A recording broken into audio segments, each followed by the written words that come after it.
आज भारतीय राष्ट्रीय कांग्रेस का 138वां स्थापना दिवस था। पूरे देश में सभी कांग्रेस जनों ने, चाहे जिला हो, चाहे राज्य स्तर पे हो, चाहे ब्लॉक स्तर पे हो, सब जगह भारतीय राष्ट्रीय कांग्रेस का ध्वज जो है उसका लहराया गया, स्थापना दिवस मनाया गया। और उसी क्रम में आज नूह जिले का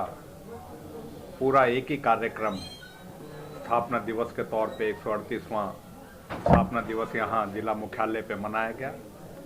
जिसमें कांग्रेस के हमारे दोनों साथी विधायक चौधरी इलियास, चौधरी मामन खान, हमारे कांग्रेस के सभी साथी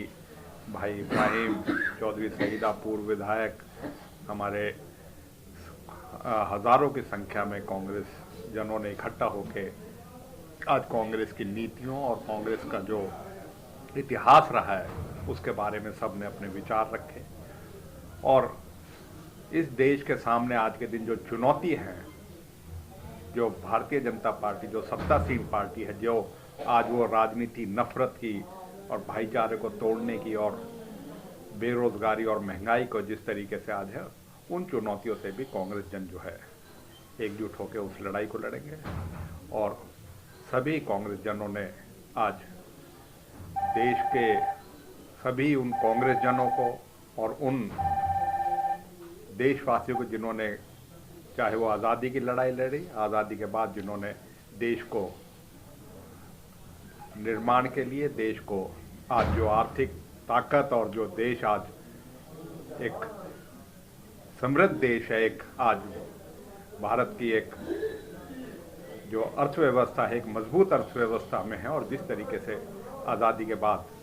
देश ने तरक्की की है, उन सबको योगदान को आज हमने जो है याद किया गया। हम यही कहते हैं कि कांग्रेस आज भी उन्हीं सिद्धांतों पे, उन्हीं नीतियों पे चल के, और जो आज की मौजूदी चुनौतियां हैं उन पे सब कांग्रेस जन चलेंगे। और यही संदेश आज सभी कांग्रेस जनों ने जो आज स्थापना दिवस के दिन पे दिया।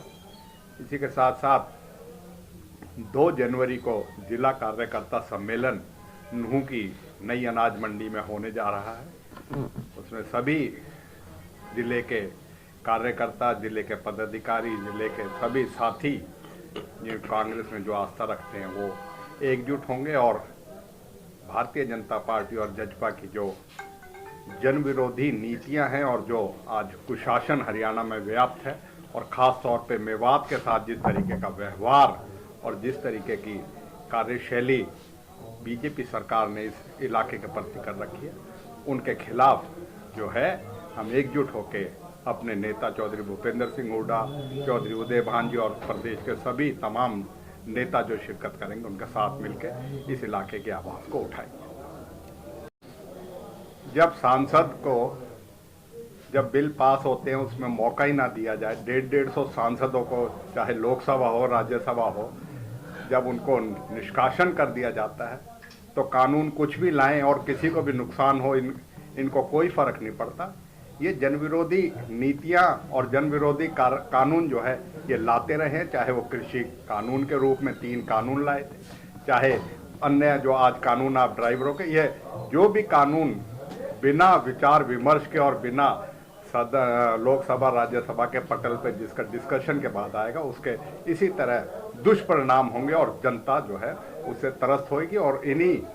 मुद्दों को लेके कांग्रेस लड़ेगी, और कांग्रेस आज भी लड़ाई लड़ रही है और आगे भी लड़ाई लड़ेगी।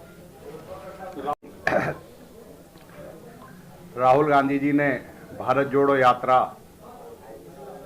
सितंबर 2022 को शुरू करी थी, और हमें सौभाग्य प्राप्त रहा था उस ऐतिहासिक भारत जोड़ो यात्रा जिसमें समाज में व्याप्त नफरत, आपसी भाईचारे को तोड़ने की ताकतों का, और बेरोजगारी, महंगाई, आर्थिक असमानता और देश के सामने जो चुनौतियां थी उनके खिलाफ जो यात्रा चली थी। और उसमें हरियाणा में भी और ख़ास तौर पे हमारे अपने इलाके में से भी